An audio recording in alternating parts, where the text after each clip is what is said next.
Hey everyone, welcome back to the channel. I'm Baron and this is your Brain on Books. And today I want to talk about N0S4A2 by Joe Hill.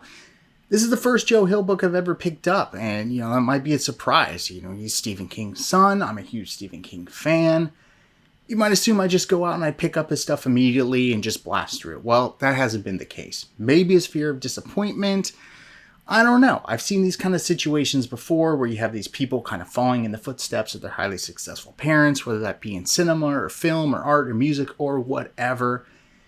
And you run the risk of either, if it's bad, you kind of compromise your enjoyment of the original source material, or you just are constantly comparing it between what they're doing and what their parents did. And I am absolutely guilty of that. I read this as kind of a Stephen King fan and not so much somebody picking up a new author for the first time. And, that's probably unfair to Joe Hill, but I'm happy to report this was an awesome experience. I think he knocked it out of the park. My initial impressions was this is a guy that has a lot of promise. I'm going to be reading more in the future. And, aside from just doing a typical review and me gushing about this great book, I kind of wanted to take the time and compare, what is he doing like his dad? What is he doing better? What does he need to work on? What similarities are there? Because I think there's a lot to unpack, and I think those are questions that people have, especially Stephen King fans, because I know I did, and it wasn't very clear. So before we get into that, let's just talk about what is this book about? Well, it's about a young girl named Victoria, and it's kind of a coming-of-age story, really.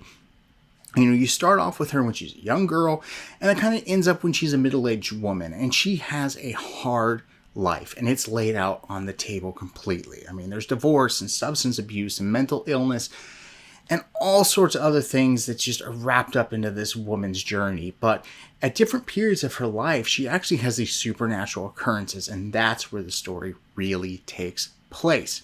Now, if you've read any Stephen King, especially stuff in the multiverse, you're probably familiar with what's called thinnies. Now, thinnies, in essence, are like portals that are kind of just in plain sight that'll transport you to different worlds and different time frames and jump around throughout the multiverse. And of course, Stephen King is not the first person to do portals or portal fantasy, but the way that Joe Hill handles it in his books with what he calls inscapes is very, very similar. But he does put kind of an interesting twist on it. So the way it works is there's a couple ways, actually.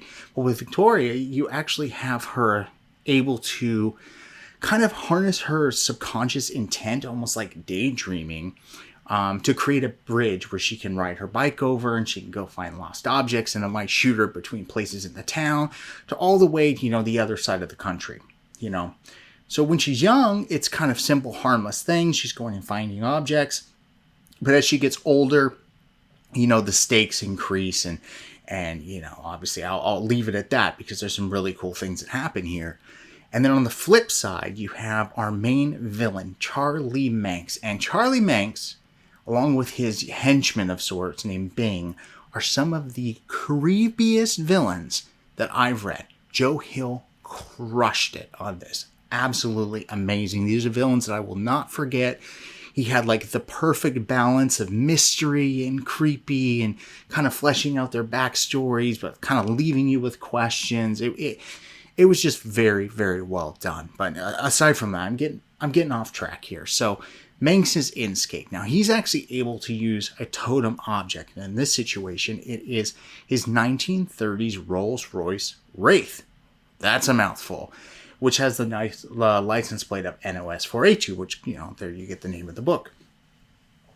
So he's created his own world, or his own inscape, that he's able to get to with his Rolls Royce, which he calls Christmas Land. Now, Mr. Manx and Bing go and save, or what they call save, children from their, terrible parents and take them off to Christmas Land for them to be happy every single day.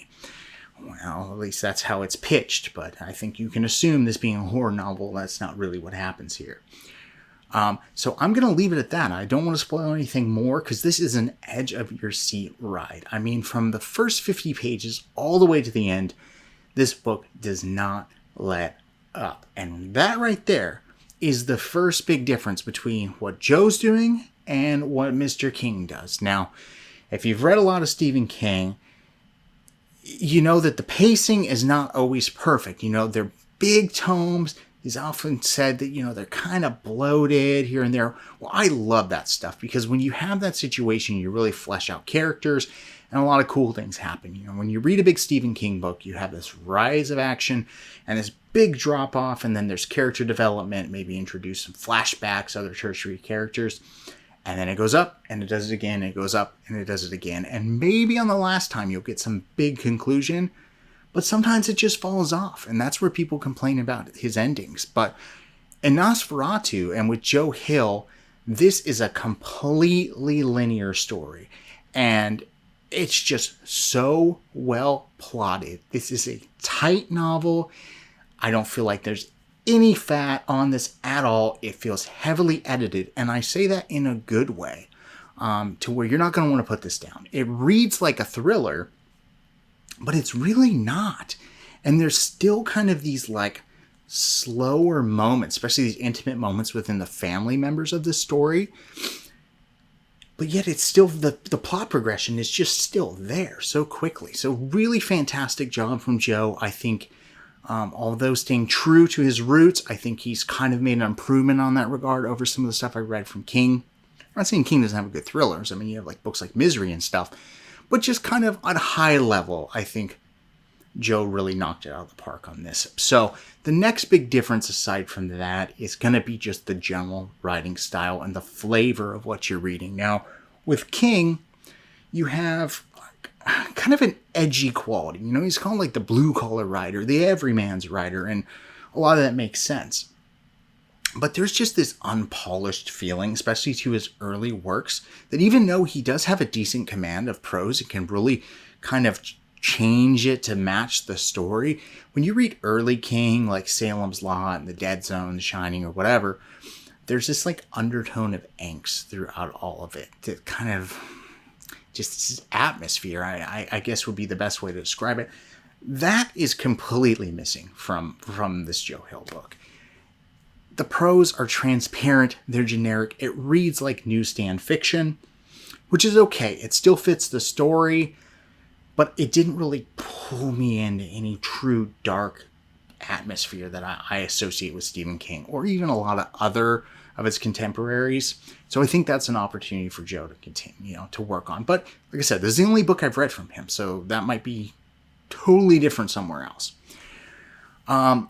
So then kind of sticking with Edge, one thing that King does is he's kind of interjects like pop culture references or like kind of takes stabs at different things like politics or history or whatever the case may be, that kind of grounds the reader and sometimes makes his books like these little time capsules of what's going on in the world.